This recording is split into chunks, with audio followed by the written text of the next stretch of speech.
Secretary General of the UN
and Los Angeles Basin and Channel Islands. As a land grant institution, we pay our respects to the Holy Kivet Ahiram, and the Yohikim, past, present, and emerging. So everybody give a round of applause for our Danny members.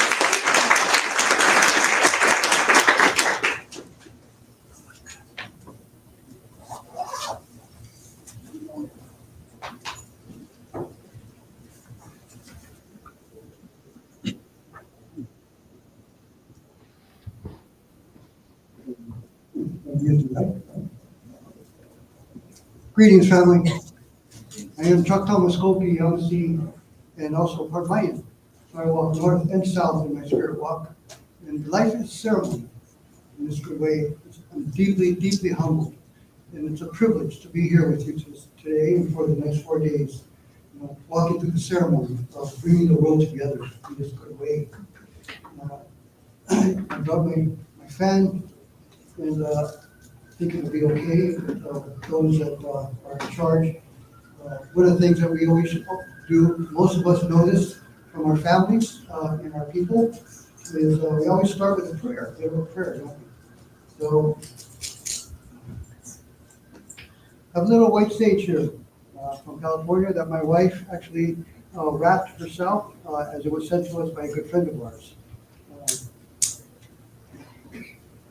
Take a small bit, light, because the fire of life is who we are, the eternal fire here, if I may. If you're not aware, I'm still learning these good ways, but I've been very privileged to be brought into the peoples. And this good prayer here, smoke is the tangible evidence of prayer, if you didn't know that. And so anytime that we use our ceremonies and we burn our medicine people, they release the prayers into the world, and that's who we are, in that good way. So this beautiful medicine people here, the white sage people I've spoken with today and asked them to keep that smoke a little bit low so we don't set off any fire alarms and bring the fire department in. But in this way, also,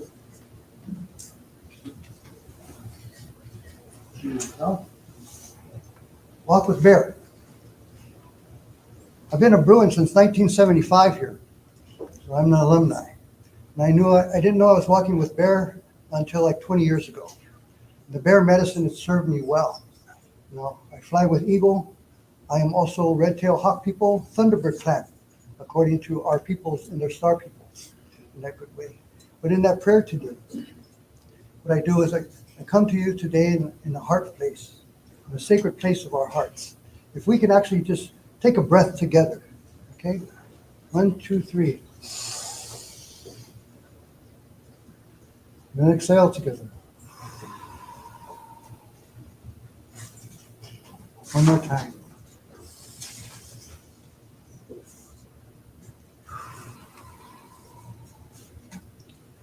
I come with a message, as we all do.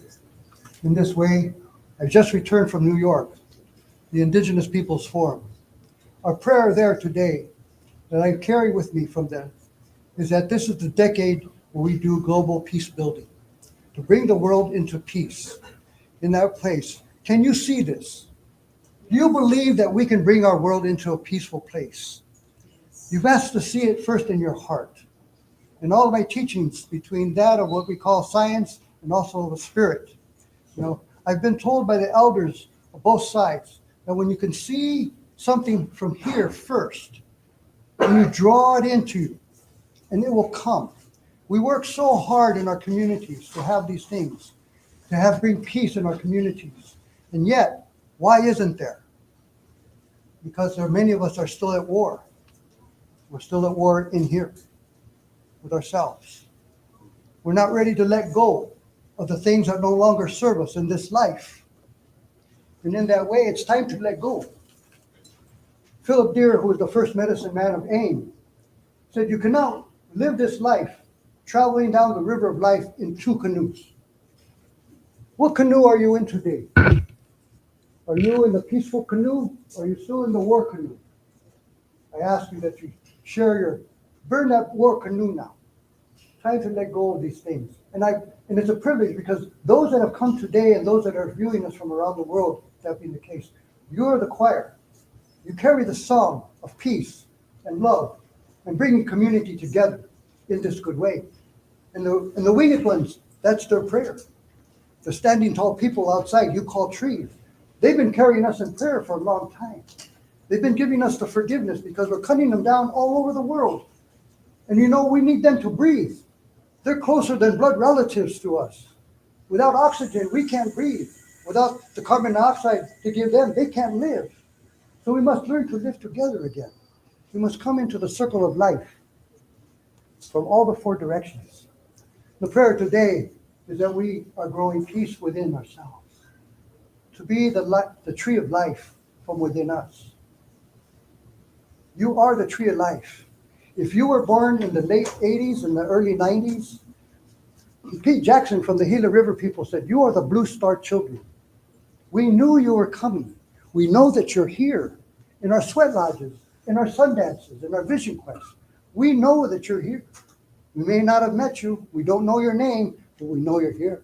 And the Blue Star children that you are the ones that will inherit a peaceful world in this lifetime. In this lifetime. So we have much work to do as elders and those in between, the Blue Star Children generation. I share with you that this is our time now. And in that way, we make this prayer. Thank you, O Great Spirit, great and Holy One. Hear my voice. I am small and weak, but I am humbled that I come together with this beautiful family, the circle from the four directions. We come with heartfelt desires to know peace in this world.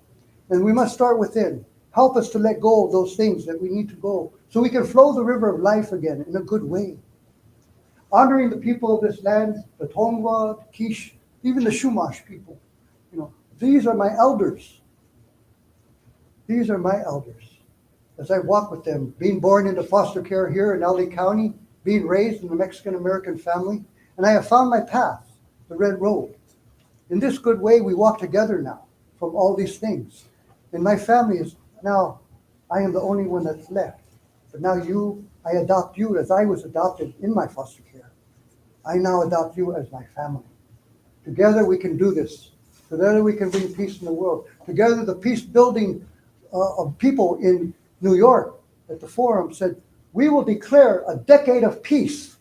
We will build peace around the world in many places that are lacking, where extraction, where war, where hunger, starvation, where women's rights are being violated. We can bring this world to peace today. So I sing the song. This is the season now. This is the ceremonial season of indigenous peoples on this continent, at least. We sing our songs. We dance our dance. So I will honor the people of this land with a song of their people, called the Rainbow Song, the Dolphin Song, but it's a song that brings in all the ancestors that I've been told by that of the Tonga people. Hey, hey, hey, hey, hey, Yom Deva. Hey, hey, hey, hey, hey, Yom Deva. Hey, hey, hey, Yom Deva. Hey, hey, hey, Yom Deva. Hey, hey, hey, hey, Yom Deva. Hey, hey, hey, hey, hey, Yom Deva. Oh, Yom Deva. Oh, Yom Deva. Some of you know this song, so feel free to sing it. If you've been to Sweat Lodge here, some of you may have, and you know the medicine circles, sing. Hey, hey, hey, hey, hey, Yom Deva. You can sing that, right? Hey, hey, hey, hey, hey, Yom Deva. Hey, hey, hey, hey, hey, Yom Deva.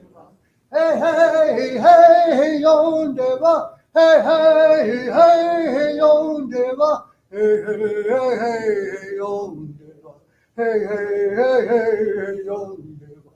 Hey, Yom Deva, Yom Deva. We sing 4 times. So that was the second. Let's do the third. Let's reach out to your ancestors, all your families, from their lineage all the way back to the first grandmother and grandfather. Bring them in. They've been with us all the time, but we have forgotten to invite them when we come to ceremony. This is ceremony for 4 days. 4 days we're going to share the fire of hope. So let's sing again. Hey, hey, hey, hey, hey, Yom Deva. Hey, hey, hey, hey, hey, Yom Deva. Hey, hey, hey, hey, Yom Deva. Hey, hey, hey, hey, Yom Deva. Hey, hey, hey, hey, hey, Yom Deva. Hey, hey, hey, hey, hey, Yom Deva. Hey, Yom Deva, oh, Yom Deva. Now, we're going to whisper a little bit, because those ancestors, some of them are a little hard of hearing. And you know when you're hard of hearing, and if you know that there's something going on, you're going to lean in, right? Because you got to hear it. So we're going to do a little softly. Hey, hey, hey, hey, hey, yo. Hey, hey, hey, hey, hey, yo. Hey, hey, hey, hey, yo, deva. Hey, hey, hey, hey, yo, deva. Hey, hey, hey, hey, hey, yo. Hey, hey, hey, hey, hey, yo. Yom Deva, Yom Deva. My teachings come from the Lakota people. I am a ceremonial chief, given to me by my principal spirit son of our tribe. We called an elder and chief is a privilege, because who would know that this walk would turn into this wood way? But it's this humble bonding, it keeps and carries me. I don't carry these things. The sacred, they carry me. They guide me, speak with me. And today, my teachings also come from the white buffalo, the white Tatonka people. Some of you may be aware that there was a white buffalo born in Yellowstone this year. And our great Lakota chief who carries the white Chinupa, the buffalo Chinupa of the peoples, Uncle Lakshi, all were looking for us, went there and spoke. And he named this white buffalo calf Wakongli. In our ceremonies of the white buffalo teachings, we knew that white buffalo calf woman was going to come back. And she said in her prophecy that I will return. And when I return, we all people will come together again. And in that way, this white buffalo calf now lives. And there's been a white buffalo calf born every year since 1994. But this is the first one that's ever been born in the wild. A true wilderness spirit that brings prayer and ceremony for all the people. And in that way, the white buffalo prophecies also speak that when this cosmic time of chaos, confusion, and catastrophic events, that there will be a great awakening in the world. There's an old saying from the Dene people. It's hard to wake up anyone who's pretending to be asleep. Oh, many sleepwalkers during the day out there. But in that way, it's the coyote time. We just had a new moon on Monday. So the energy of the new moon is with us. The waters are flowing powerfully.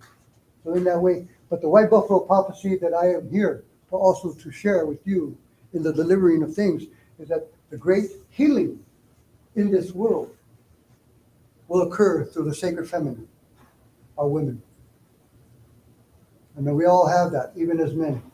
It's time to get back into balance, to step aside and put our women into place where they can really do the work they've been doing. They've been phenomenal. The fiercest warriors on the planet are women. And we must respect and honor that walk. They're the life givers. They hold the power of life. Not all without men. We contribute, of course, but they go through the pain that men can't. They suffer also. In this good time, part of that of the great healing is that in order to physically heal, we must also spiritually heal as well. So today, we are gathered with the intergenerational trauma of all our ancestors. And how do we heal from that? We have to forgive, don't we? Forgiveness leads to healing. And the White Buffalo says, in this time, it is time to forgive the unforgivable. How do we forgive what you've done to my nation and you've done to our nation? How do we forgive what you've done to my family and I've done to my family? How do we forgive these things? So we swear we'll never forgive this anymore. It's time to let go. It's time to purge ourselves and to become the sacred elemental people that we are. Earth, fire, water, and air. We don't only breathe air, we bring light. We bring spirit. It's time to come into that place now. And I will conclude the words of my heart as I've been asked by the spirit people to bring to you, to share with you, because you are the ones that I'm here to help. And we're all here to help and support each other. So this song honors women in Lakota people. Hey, hey. Unchi mala hey, unchi mala hey, unchi mala hey, away hey. Hoya hey, onka topa hey, unchi mala hey, away hey. Unchi mala hey, unchi mala hey. Unchi mala hey, away hey. Oh ya hey, onka kaka hey. Unchi mala hey, away hey. Unchi mala hey, unchi mala hey. Unchi mala hey, away hey. Lakota, Kalami.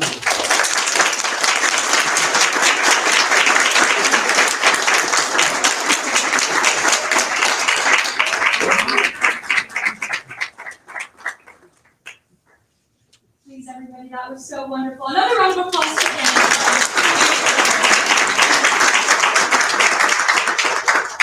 Okay, next we are going to change our schedule just a little bit. We have an opening keynote from Mikhail Bionat, the Assistant Secretary General of the UN and the DED of UN Habitat. He is going to be joining us through an online presentation. And so we have the online screens up there, and we're also going to be showing up here as well, Ollie? Or just on the, okay, just on that screen over there if you guys want to.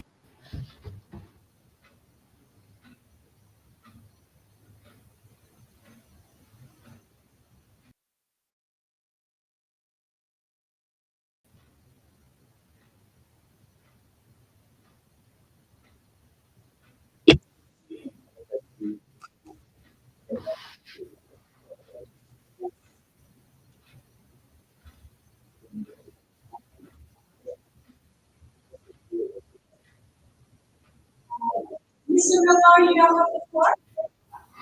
Thank you. Sincere greetings from Nairobi, from Kenya, to all the participants. I hope you can hear me and see me. Very grateful to be able to join you, at least virtually. I have a very special connection to UCLA. I used to be a Fulbright visiting scholar at UCLA back in 1998, 1999, which has been a while. You can't hear me?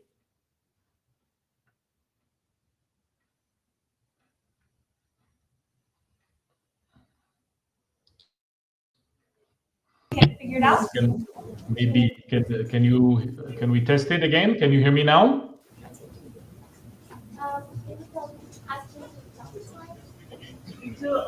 Mic check. If you want to give us a quick mic check, that would be much appreciated. Yes, we can test it. Testing. Can you hear me now? Is it working? Just yet, if you want to bear with us for just a couple more seconds, we're going to get this handled. Okay.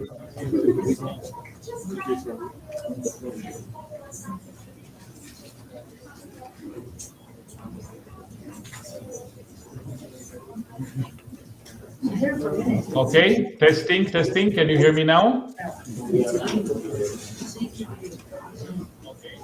Can you hear me now? Testing. Can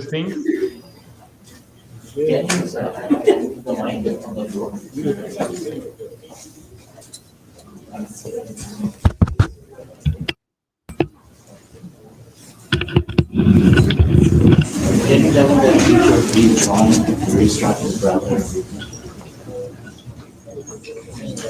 If you don't mind, Mr. Novak, do you mind rejoining our conversation? We're going to see if we can do the classic turn it off, turn it on again happens. All right, let's try. Thank you.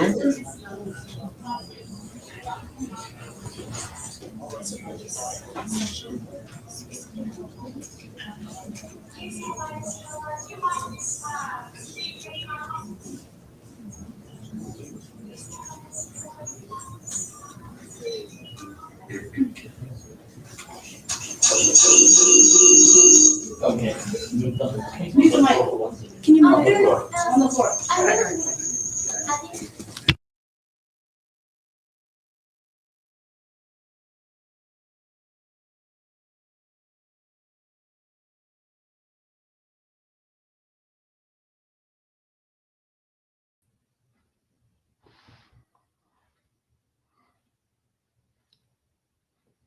Hello again. Can you hear me now? Yes, thank you. I couldn't hear you now, but the important part is that hopefully you can hear me. Sincere greetings to all the participants from Nairobi, Kenya. Very pleased to join you, at least virtually. It's already quite late in the evening here, but I'm very excited to be able to connect with you. Let me also add that I have a very special connection to UCLA. For many years, I did a Fulbright exchange program at UCLA back in 1998, 1999, which has been a while ago. But of course, this is very special memories. But dear friends, colleagues, ladies and gentlemen, good evening and good day to all the participants joining us from all around the world. It is indeed a great pleasure for me on behalf of UN Habitat to join you for this 11th International Youth Conference hosted in partnership with UCLA and other UN agencies, and most importantly, you, youth stakeholders. Allow me to begin by recognizing the tireless efforts of the International Organization of Youth, and especially thank UCLA and the Los Angeles County Department of Youth Development for hosting this year's conference. UN Habitat has proudly always supported the efforts around the International Youth Conference since its inception, and we are indeed honored to continue this collaboration at IYC11, a platform that amplifies youth voices and strengthens global solidarity. IYC11 comes at a critical time, a pivotal moment of reflection and reimagination for the United Nations, for multilateralism, and the engagement of key constituencies such as youth. We do this following on from the Pact for the Future, one of the seminal documents relating to youth as we collectively advance towards the implementation of the 2030 2030 agenda. I'm sure you are aware that the Pact for the Future and its important annex Declaration of Future Generations was adopted in New York last September at the UN Summit of the Future by leaders of all 193 member states. The theme, youth leading the global development, that we have picked for this event really resonates also with us, with UN Habitat's work with and for the young people. Youth around the world are stepping up, taking responsibility, and actively engaging in shaping decisions that affect their future and the world at large. IYC11, like the ECOSOC Youth Forum recently in April in New York, really strongly reinforces the need to place youth not at the margins, but at the center of policy, planning, and action. This is especially true in cities, where youth are shaping new imaginaries of sustainability, equity, and peace. Just 2 weeks ago, when we convened at the ECOSOC Youth Forum 2025 under the theme of leveraging science for social inclusion and localization of the SDGs by youth, the messages from the forum indeed remain very clear and compelling. From the Mathare slums in Nairobi to Medellin in Colombia and many other places in the world, young people are innovating using tools such as geospatial data, participatory budgeting, and creative public space transformations to lead their communities forward. UN Habitat's Youth 2030 Cities program and Young Game Changers initiative stand indeed as proof of youth-led urban transformations, which really make a huge difference on the local level in changing the realities on the ground for the better. The adoption of the Pact for the Future and the Declaration of Future Generations that I have already mentioned indeed mark one of the most significant milestones in youth policy and engagement on the global level. This transformative agreement, endorsed at the Summit of the Future last September, places young people at the center of global governance, peace building, climate action, and sustainable development. Let me also add maybe a little bit more on a personal level that this effort and this particular outcome really comes as an important milestone of years and years of efforts that have been conducted by many young people and many supporters and champions that have been working on this important file. And I'm happy to put myself in the same category of having been a long-term champion of youth engagement, youth empowerment, and strong youth participation, because previously, for 6 years, I served in New York as Slovakia's ambassador to the United Nations, and we were very much involved in this important work that culminated last year with the Summit of the Future and with the Declaration of Future Generations. But of course, the work has to continue, and it will continue also through efforts such as the ECOSOC Youth Forum, but also efforts such as youth conferences like this one. Coming back to the pact, it calls for the meaningful inclusion of youth in decision-making at all levels and recognizes their role in shaping a sustainable and equitable future. It reaffirms commitments to human rights, gender equality, and social inclusion, and outlines mechanisms to equip the youth with education, digital access, and economic opportunity, just to mention some of the most important pieces that need to be addressed. Through the pact, youth are not only seen as beneficiaries, but indeed as indispensable partners in achieving the Sustainable Development Goals, particularly through SDG localization and intergenerational justice. For UN Habitat, for our next 2026-2029 strategic plan, our commitment to youth is reinforced through an integrated focus on adequate housing, land, and urban basic services for all, especially in informal settlements and slums. The plan advances three key impact areas: equitable and inclusive prosperity for poverty eradication, secondly, environment and climate action, and thirdly, prevention, recovery, and reconstruction in crisis contexts. An example of UN Habitat in action is our work, for example, with the youth-led Mtowangu initiative following the April 2024 floods in Mathare slums in Nairobi. With the support from the Government of Canada, Mtowangu launched a youth-led flood relief and resilience initiative.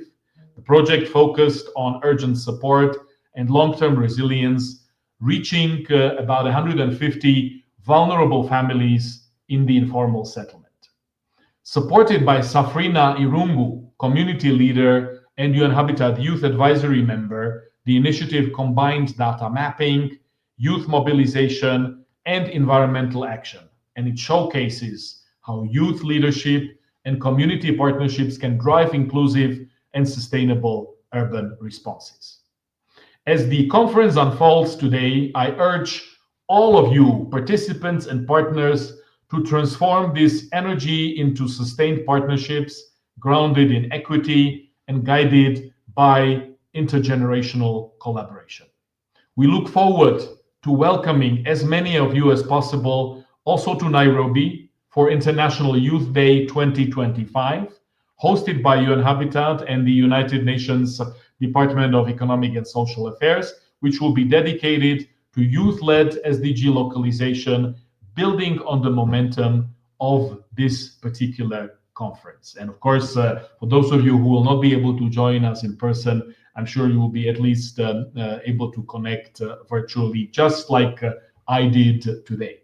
We also commit to finalizing the Memorandum of Understanding that is now in progress, which will bring our two organizations closer together and allow us to better engage youth globally.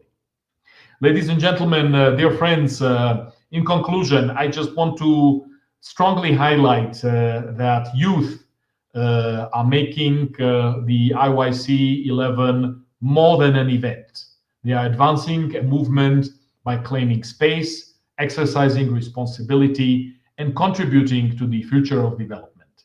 Youth are not waiting for future opportunities. They are demonstrating leadership now and participating actively in global decision-making. As we often say, future starts today. So we really need to work on solutions now.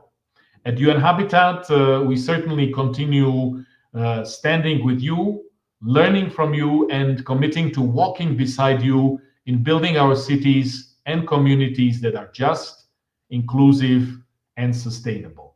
I wish you fruitful discussions and very much look forward to hearing about the details and, of course, staying in touch. Thank you. Bye-bye.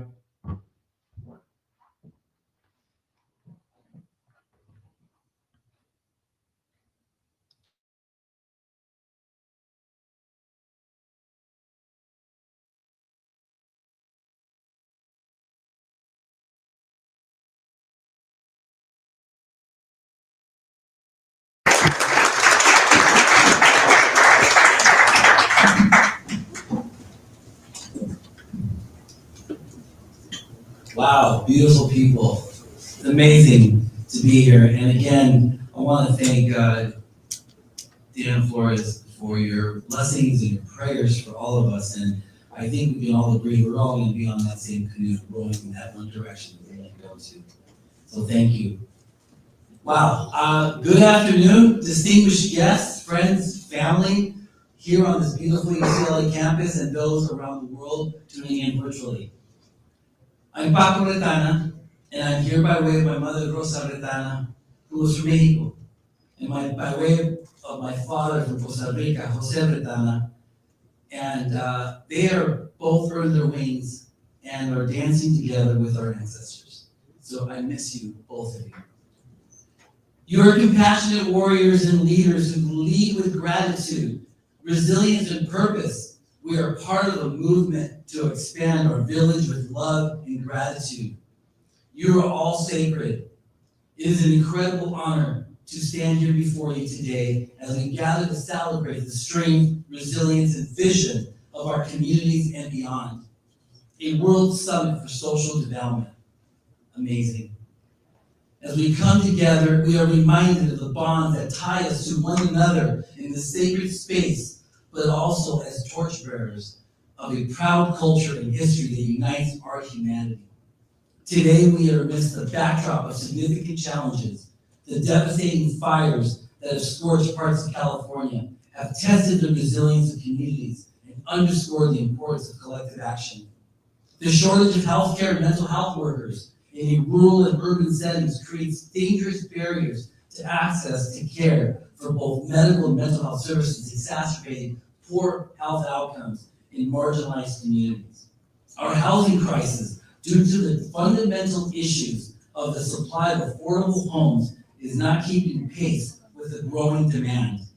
The imbalance drives up costs, making housing unattainable for many, forcing countless families into informal settlements. Universities that face the hurdles of funding constraints, institutional changes, and evolving policies, such as the February 14th Dear Colleague letter that pressures institutions to align with the administration's political priorities, potentially discouraging academic institutions from addressing hate speech or fostering inclusive dialogue. The approach risks creating an environment where marginalized voices are silenced and universities are deterred from implementing policies that promote a safe and equitable learning environment for all. And the economic and emotional strains as a result of the executive orders of immigration. Our families are under attack, leading to financial hardships as families pay for legal fees, applications, and other expenses, or simply disappear and become invisible. The emotional toll of family separation and uncertainty about one's future exacerbates mental health challenges within our communities. These challenges, to name a few, have undoubtedly shaped our discourse and priorities today. But if there's one thing about the history of us, is that the adversity is not the end of a story. It is often the beginning of something extraordinary. If it is here where we reach out to the gifts of our ancestors, of our elders, of our youth, who have taught us about the value of resilience, community, belonging, all driven by the value of the Buhay Nihan, a Filipino value of communal unity and cooperation. Would you all agree?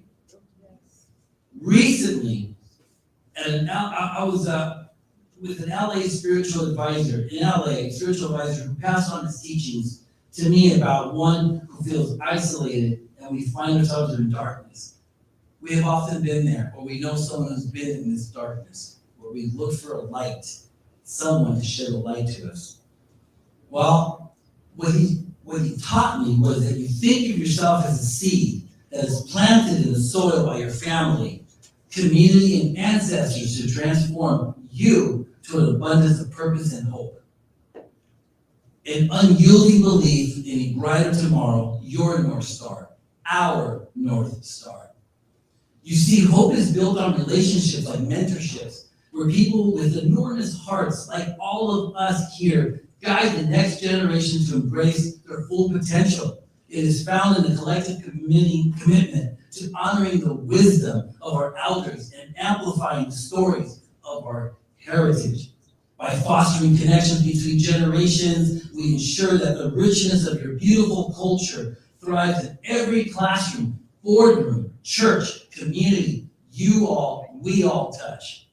You have recently walked the walk and you showed up. Just like Arthur Ashe, UCLA athlete and professional tennis player, famously said, start where you are, use what you have, do what you can. This quote emphasizes the importance of just taking action regardless of the current circumstances or limitations. It encourages focusing on making small positive steps forward. Like many leaders, he has also recognized that we can't do this alone. Through collaboration with each other and leveraging our love, we are creating pathways for greater inclusivity and opportunity.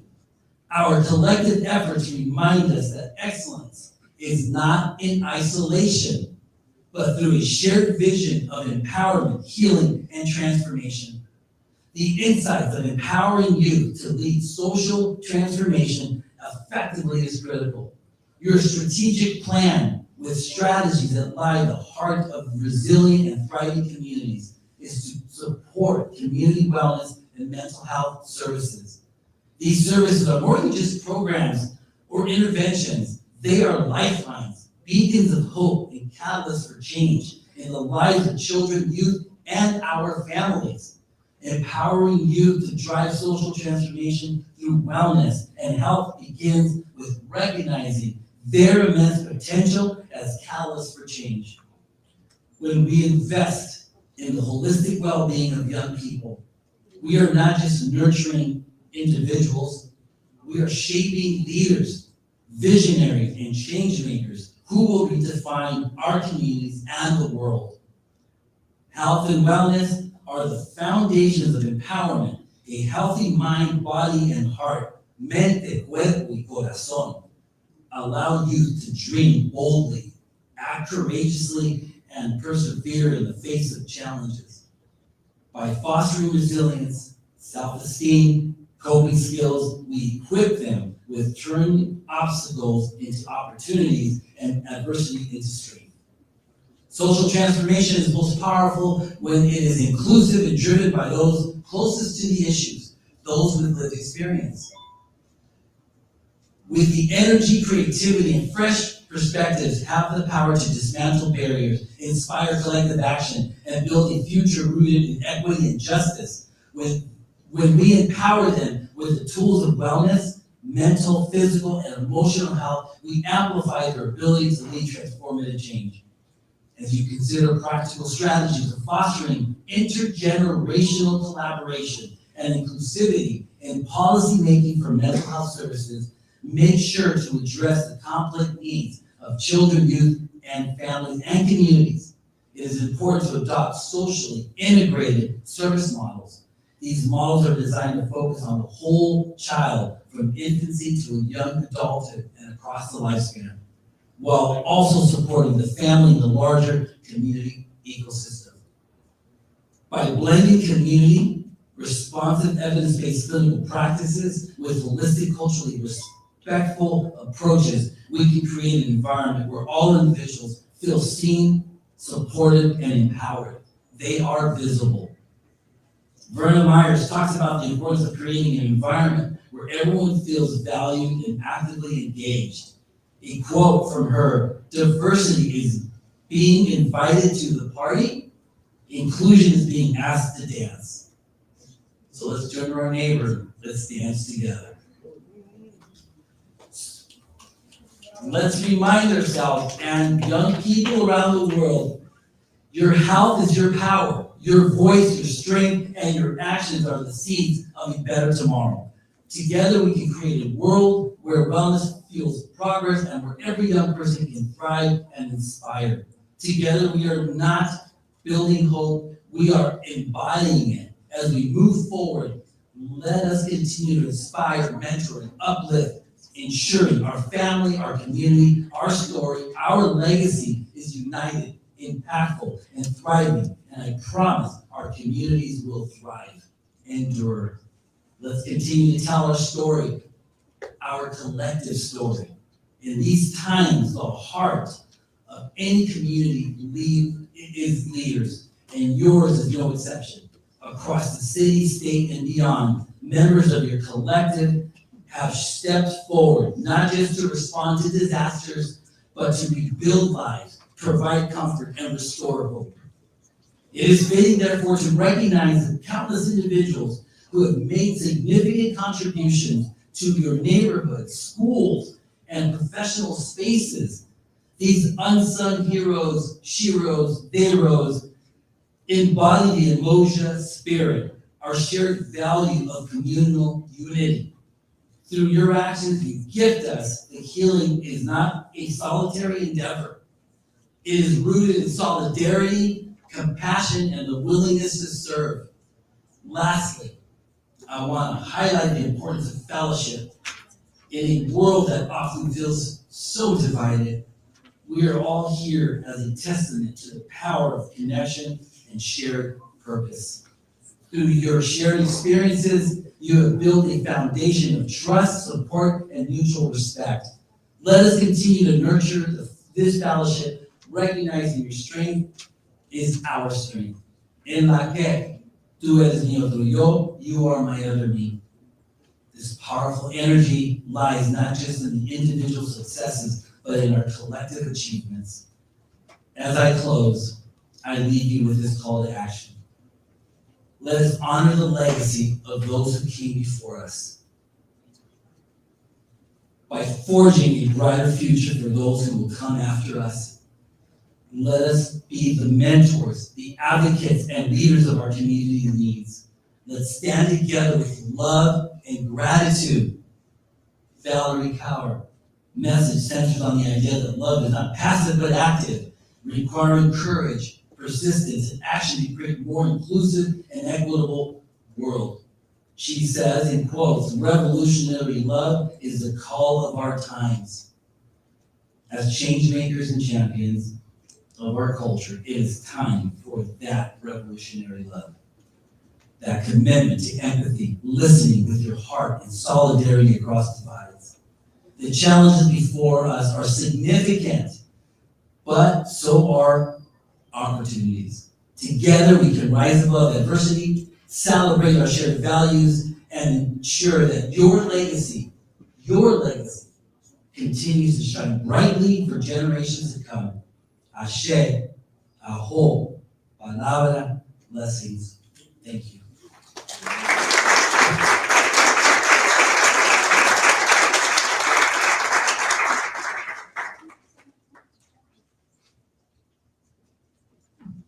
All right, I would like to welcome our founder, Ali Musada, to the stage for some quick opening remarks.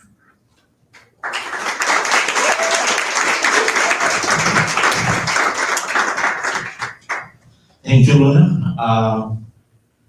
Hello, everyone. My name is Ali Mustafa, and I am the founder and the CEO of the International Organization of Youth and the International Youth Conference. First of all, I would like to welcome you all to the 11th edition of International Youth Conference, the journey that we started with the UN Civil Society Conference and founded it with UN Department of Global Communication, UN Habitat, and the aim behind founding the International Youth Conference and the whole organization was to bridge the gap between the youth and the United Nations. And we who are associated, me and my few colleagues here, with the UN since a very long time, and we felt that there was a strong voice, the strong missing voices of young people that are not included into the system with the UN.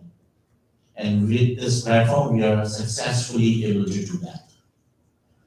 I'm not going to lecture or give you something, tell you something that you don't know already. I'm here to discuss the future, that what are the future plans and what we should do in the future so we can have more control over our decisions and more control over the future. After me, you will listen from Zoyas. She's 14-year-old, and she will be giving you the keynote speech.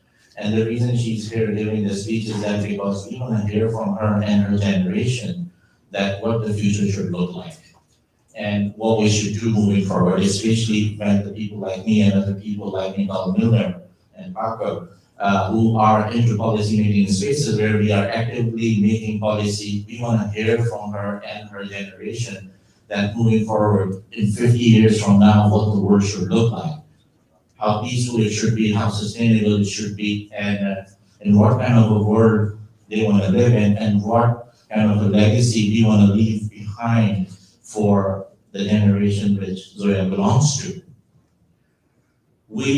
You will soon hear about the impact of the International Youth Conference. And we are going to move in a very different direction. We have been talking about youth engagement and policy making, that youth should get into the policy making. Youth should get into the policy making. Me alone, I've been talking about it since 7 years now, 7 or 8 years, that it's about time you should get it. You should get into the policy making. But are you making policy? Do you think that in the room, anyone? That are young people making policies? No one believes that, right? But now we have a roadmap, we have a plan, and this roadmap starts from today. And in our outcome document, we are going to create 5 youth policy papers that will be ready to go by the start of the International Youth Conference 12th in September in New York City, which is going to be better to the UN General Assembly, UN General Assembly's 8th session.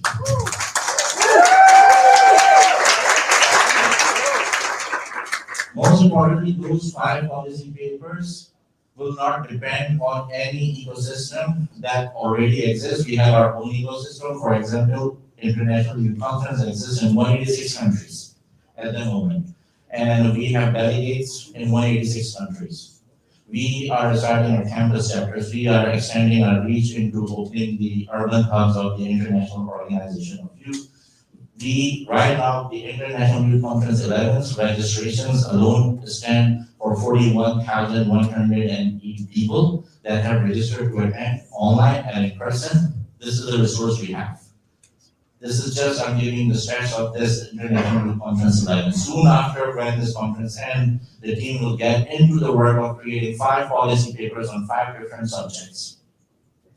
And we will announce them in September. And then our impact and action will be based on that. And those policy papers will be on what I can do, what Zoya can do, what anyone can do on their own with the help of their community. It does not require a nation state or parliament to approve those things, but definitely we are going to push those policy papers into the assemblies at the UN and other places wherever we can. So I would like to welcome you all, be part of this conversation. Your conversation will be noted duly, and based on the conversations we're gonna have over 4 days, that will help us develop the 5 policy papers on the 5 subjects that we are trying to make, and those are going to be totally youth-led policy papers. Thank you so much.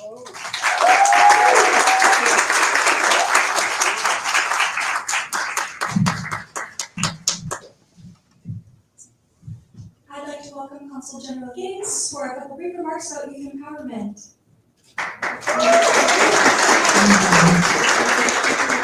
Very, very brief, but I did want to say some words, and again, thank you to Ali for founding this. We had a Zoom a few weeks ago, so I got to meet him, and I didn't know about this youth conference, and I was very curious and wanted to come here. So again, my name is Gudrun Giddings. I am the Honorary Consul General of Sweden, based here in Los Angeles, overseeing LA and Southern California. And since this was also on policy making and public service and diplomacy, I thought it was very important for at least one of us to be here. I'm going to bring a lot of people back next year, all my colleagues, because I truly burn for this. And I'm not just saying that. I have actually had the honor of serving on the board of Mentor Foundation USA for the last 10 years. That's an organization, an international organization that Her Majesty Queen Sylvia of Sweden founded together with the World Health Organization. So I actually do work with youth. I don't just sit on the board, but I go out there and try to get inspired by them, actually. And I think that this is very important. The speakers before me touched on so many of the same themes and points that I want to bring, everything from peace within ourselves to mental health, to all of these things. And why I bring that up is with the youth that we work with in Mentor, but also when I travel around the world and I see people, I usually ask all young people what is important to you, because I think we need to listen to them. And what comes up is actually mental health and peace and all of that. It's not a surprise, I think we all know it. But why I think it is so important to work on that, to first be who you are from the inside and out, and not work from the outside and in, if that makes sense, is because we have a next generation, speaking to the adults now, that is coming up. And if they're not peaceful within, and if they don't have good mental health, this is not so good. It's crucially important. I always think that it's important, but where we are today, it's even more important. And I applaud, I think young people are phenomenal. I see them around the world, and I can't wait to hear you speak. 14, wow. That deserves an applause just there, because I think it's amazing. I think that is exactly what should be done, and it's great, and maybe more of your friends around you, around the world, also have the courage, because I think sometimes, as a 14-year-old, you go, oh my gosh, what am I gonna say? But this is what we need to hear, so thank you for that. I think I touched on everything, and I think that all the wonderful speakers before me touched on everything. So just thank you for having me, and I hope to continue seeing everybody here on all around the world. So thank you.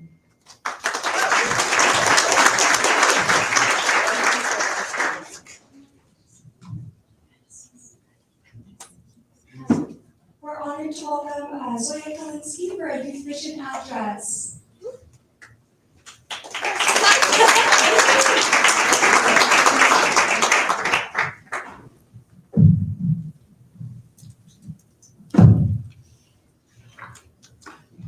Good morning, Excellencies, delegates, and friends. Today, we're all here for the same purpose, to come together and talk about how we can make real change. My name is Zoya Klinsky, and I'm 14 years old. Yes, 14 years old. Some people hear that and think, isn't she a little young to be up here? Well, I hope by the end of this speech, your tone will change. And if it doesn't, it probably means you're in the wrong room. Luckily, I'm not the first young person to try and change the world. Take Gitanjali Rao, who at just 10 years old developed a device to detect lead in water, solving a crisis affecting millions. Or Louise Braille, who at 15 invented the Braille system for the blind. These young innovators show us that age is never a barrier for making a difference. They didn't wait for permission. They acted. And so can we. As youth, the future isn't waiting for us to grow up. It's waiting for us to step up. Something I hear way too often on my journey is, youth are the future. Youth are the next generation of leaders. But you know what I never hear? Youth are the present. Youth are the leaders of today.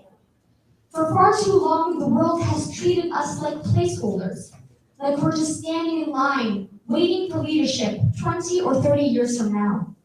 But here's the truth. We exist now. We thrive now. We have ideas now.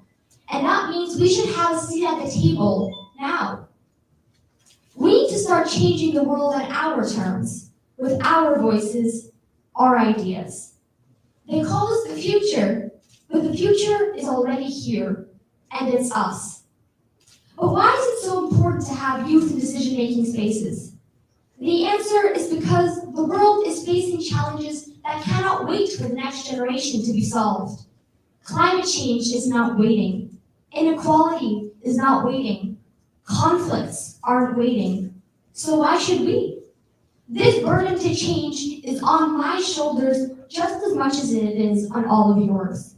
And advocacy is a lifelong journey that should be encouraged at the earliest ages. My journey started when I was 9 years old, when I left the traditional school system after being bullied on a daily basis. At first, I felt like I had lost everything, my friends, confidence, my place in the world. But I persevered, and what I found from that experience was something more powerful than I ever expected, my voice. And my voice didn't just give me back my confidence, it gave me purpose. So I started using my voice to raise awareness about bullying, violence, youth, and education. And slowly, I think the world has started to listen. When I first got my break with UN Women and was invited to speak at the United Nations, it inspired me to bring my voice and my truth to global stages where youth voices are so often missing. And that is why I am here at this event, to advocate for youth in decision-making spaces. But just being handed a microphone doesn't mean you're being heard. Just being invited into a room doesn't mean you belong there.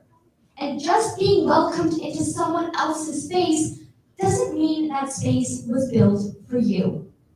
The responsibility is on us, as youths, to earn our way, to earn the respect, not to be handed it because we're cute or a marketing gimmick. I don't want to be a youth token voice, nodded at, clapped for, then forgotten. I want to create something real, something lasting. A place where young people with great ideas and passion don't have to fight to be included because they're the ones leading it from the start. That is why I started the United Youth Council, a global platform powered entirely by youth for youth. Because we're not just here to speak, we're here to shape the agenda, to design the future, to lead. Our members are not waiting to be chosen. We are choosing ourselves. The United Youth Council was born from that idea, not as a club, not as a campaign, but as a movement. A movement where young people from every corner of the world come together to act on global issues. So, I say to every young leader here today, you don't have to wait to be older, richer, or more experienced to make a difference. You just have to decide that your voice matters and use it. Because if there's one thing that I've learned from my limited time as an advocate, it's this. The world doesn't change when the powerful speak. It changes when the unheard rise. And today, we are rising. Thanks to organizations like the International Youth Conference, there are many platforms from which we can launch our advocacy and be given a chance to be heard. Because events like IYC11 aren't just gatherings. They are proof that youth leadership isn't a theory, it's a reality. And this movement needs all of us, not just the loudest voices or the ones with the biggest platform. Every voice, every passion, every perspective. Whether you're an artist, a coder, a poet, or a policy nerd, there is space for you here. Because this is what youth-led change looks like: inclusive, relentless, and real. So if you're wondering where to start, this is your start. Join us, speak out, build with us, become part of something bigger than yourself, because the work we will do together will echo far beyond these walls. The world needs bold ideas. The world needs unstoppable energy. The world needs youth. And most importantly, the world needs you. In conclusion, when history looks back on this moment, I hope they won't say the youth waited their turn. I hope they say the youth seized their moment and changed the world.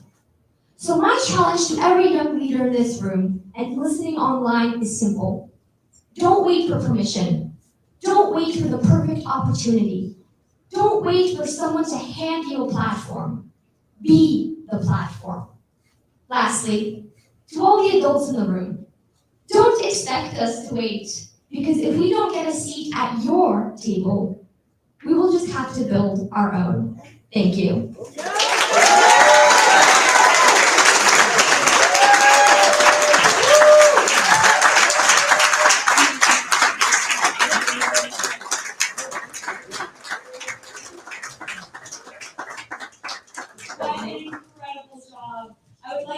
also welcome Sananchi Bayala, the president of UNA at UCLA, for statements of youth engagement and multilateralism. You want to join me on stage?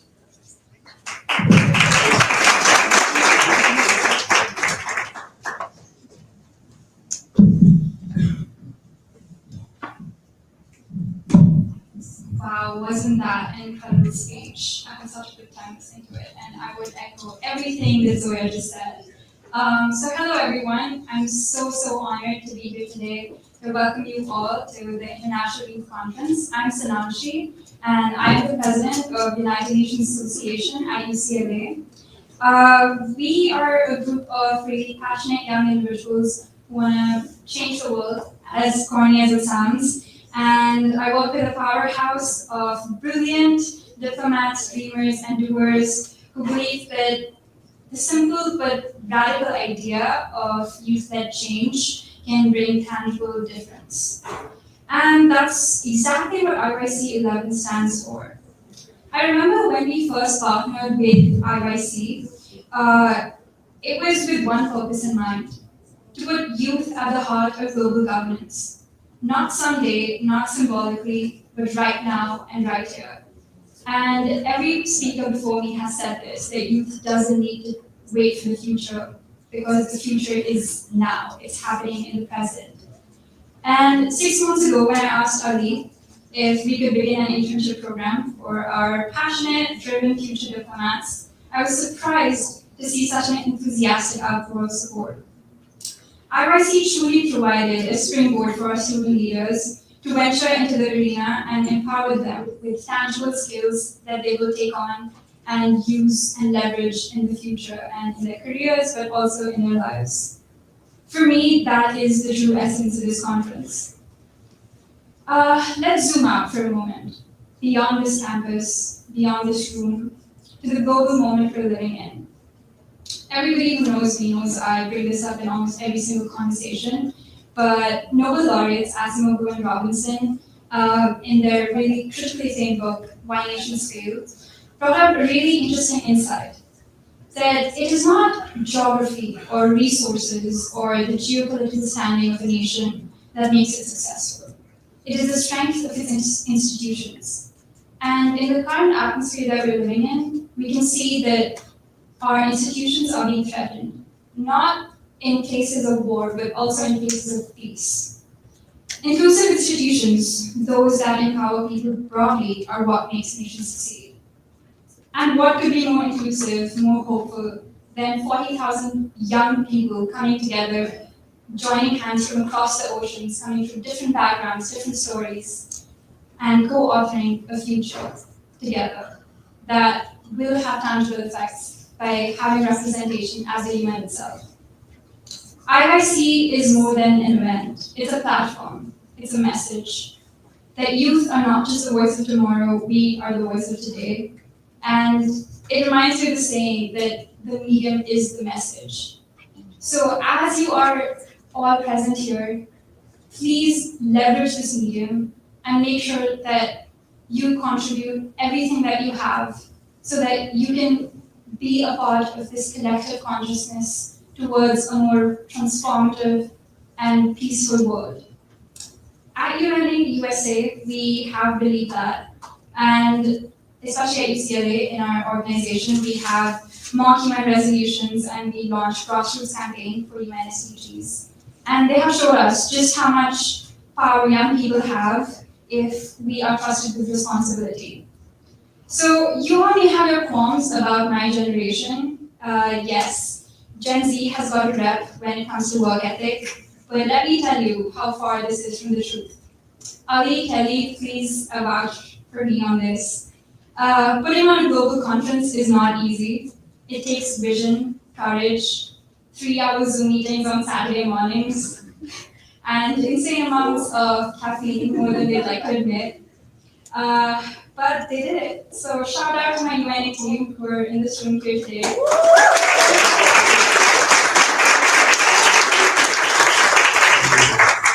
The most passionate, brilliant young people, oozing with ideas and creativity, such humanists, all of you, and I really, really hope there are more people like you out there. And I really hope that with a conference like this, we don't just bring together people who are interested in international affairs, but come up with ways in which we could get people who think they cannot bring a change into the movement as well, and make sure that people outside realize just how important their support is. Because I feel when I talk to people who are not in this industry, they are very complacent and they feel like whatever they do, it won't make any difference. But every single step compounds over time. And I do believe that our role here is not just to vouch for change and like bring on policy development, but at the same time make sure that whatever we take away from here, we impart to others, our friends, our family, our neighbors, everybody needs to know what needs to be done. And we are the people who are going to do that. But coming back, trade off over there. But thank you, IYC, for mentoring us and teaching us the ways of the world and the public service sector industry. And also helping our folks get first-hand experience at the UN EcoSoc this year. I would like to end my spiel with a huge shout out to everybody present here and who took the time to realize just how important this movement is. And we cannot succeed in this mission of restoring and repairing our fractured world if it wasn't for all of you.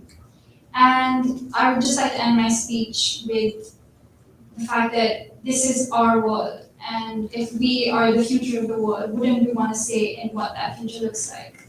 Thank you so much.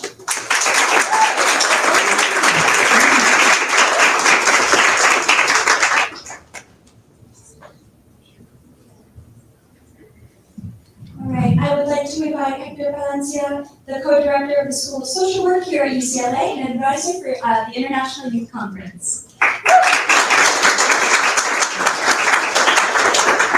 Hello, everybody.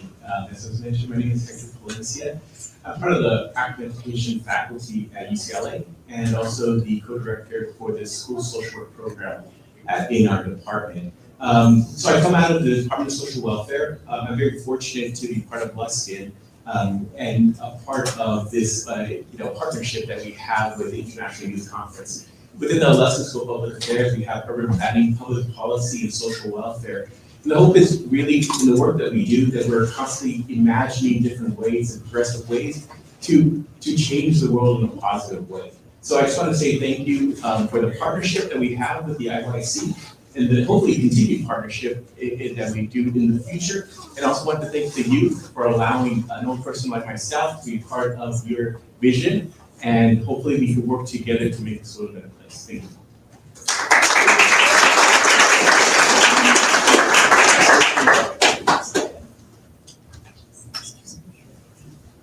All right, everybody, we are going to wrap up our plenary today with a special presentation from our team members, Kevin and May. They're going to be doing a PowerPoint on the IYC impact statements. So we're just going to need a couple seconds to pull up that PowerPoint, and then if you want to direct your attention over to the big screen one more time. Thank you.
Testing, 1, 2, 3.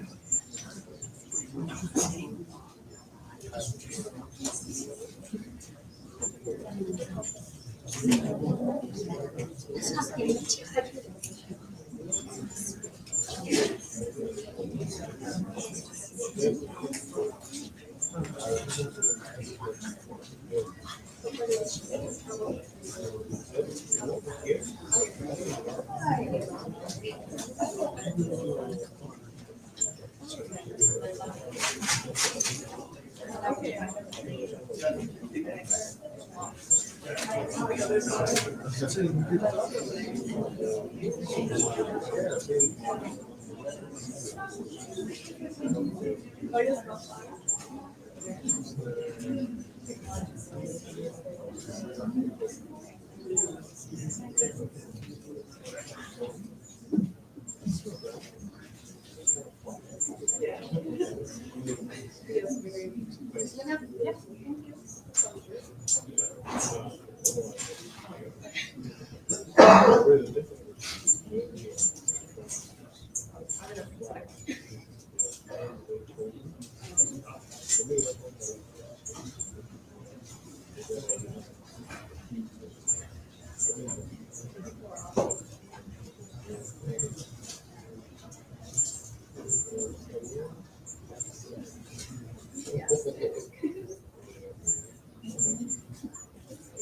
right, I think the PowerPoint is set up. Is it good to go?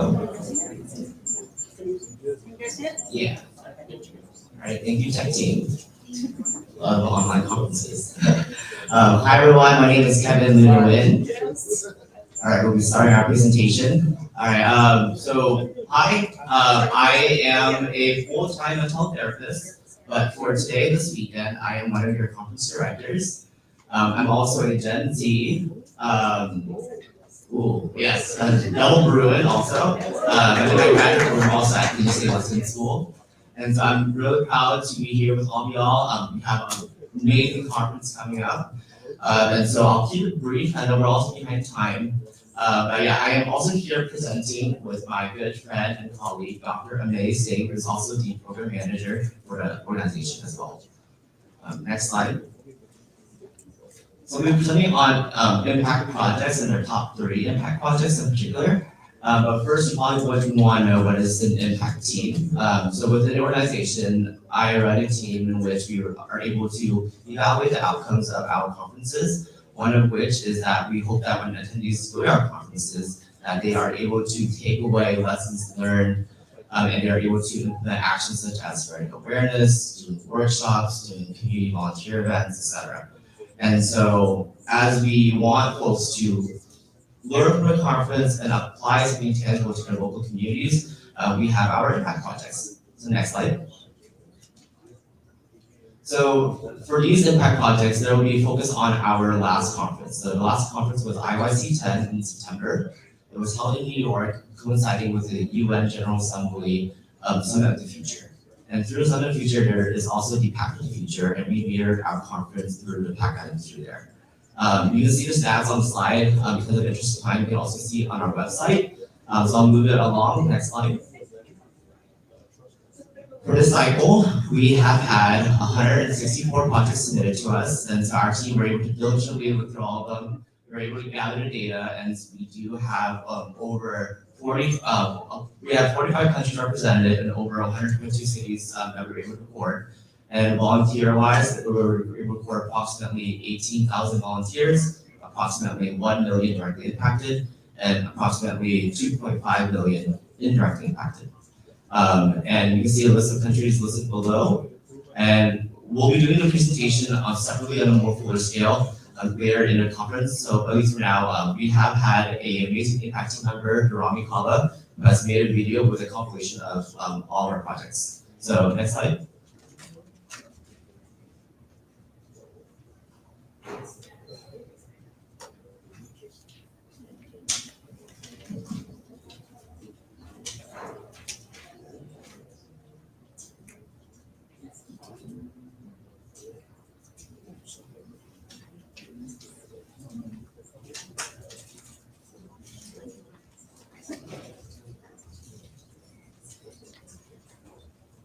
Can we get assistance from our tech team to see the audio is working for the video?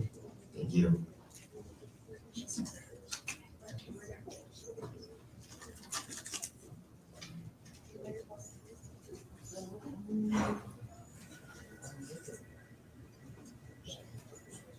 TV.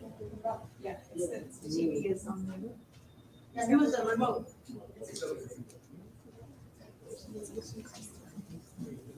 Sorry, guys. Just hurry, we'll just start the video.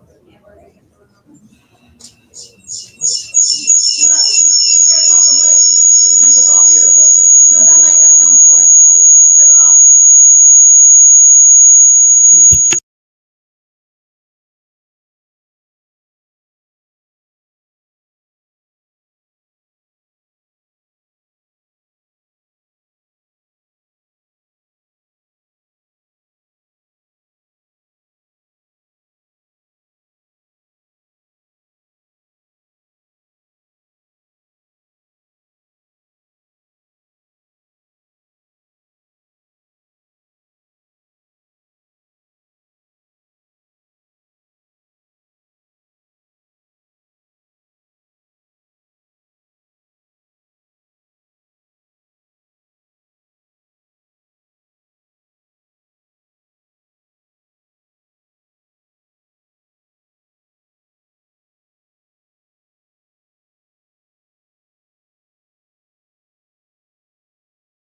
And you cut that time down. I did it. Yes, like, we have no time.